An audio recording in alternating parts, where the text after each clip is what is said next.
We're going to start in about 30 seconds.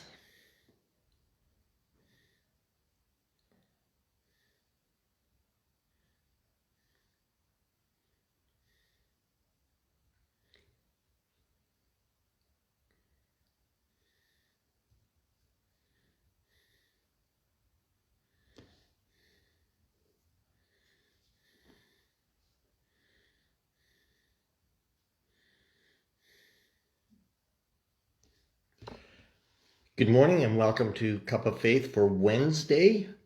Hope you like the hat. You kind of woke up and having a bad hair day, and I thought this was the best solution. Plus, I'm kind of proud of this hat. I bought it on vacation this fall.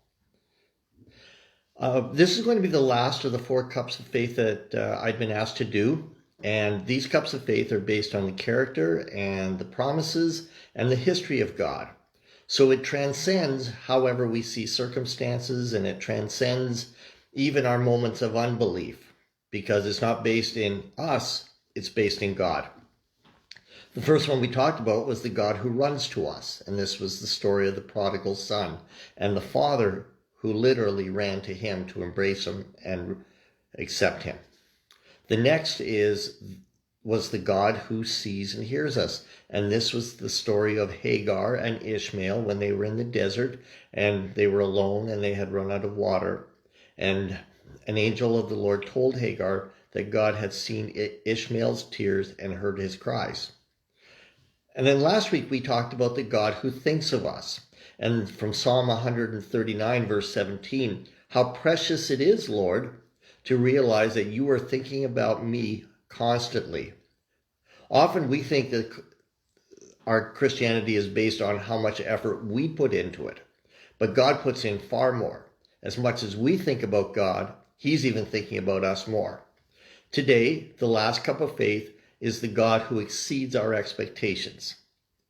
I'm the board chair of Katepa Lake Camp, which is a Christian camp near Fort Capel for campers, and it has a retreat center, and it's really a great organization.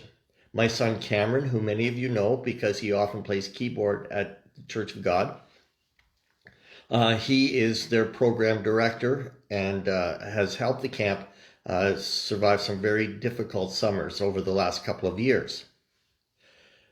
We knew we were having a financial shortfall, and because we could not offer camps this year, and because we couldn't do rentals, and Cameron and some of his other young leaders thought that we could do an online stream-a-thon. I've never done one, and I wasn't convinced that it would work.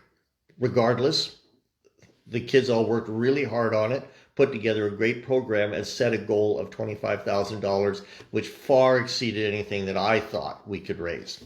Well, truth of the matter is, this past Sunday night we had this, and over 100 people watched, and we raised almost $40,000. The reason I mention it is that this has exceeded my unbelief and it exceeded my expectations. But in Ephesians chapter 3, verse 20, it says, now unto him who is able to do immeasurably more than we can ask or imagine, according to his power that is at work within us, the God who exceeds our expectations. Now, my final thought on my final cup of faith traces back to our original story of the prodigal son, who as he came back, he cried before his father, and he says, I'm not even worthy to be called your son. I will just work for wages. I'll just be like one of the hired hands. The father's response was, bring the best robe and put it on him. Put a ring on his finger and sandals on his feet, and bring the fatted calf and kill it. Let's have a feast and celebrate. You see, the father exceeded the son's expectations. One of my favorite verses is from Psalm 113, verse 7 and 8. He raises the poor from the dust and lifts the needy from the ash heap. He seats them with the princes of his people. This is the God who exceeds our expectations. Today, enjoy your cup of faith.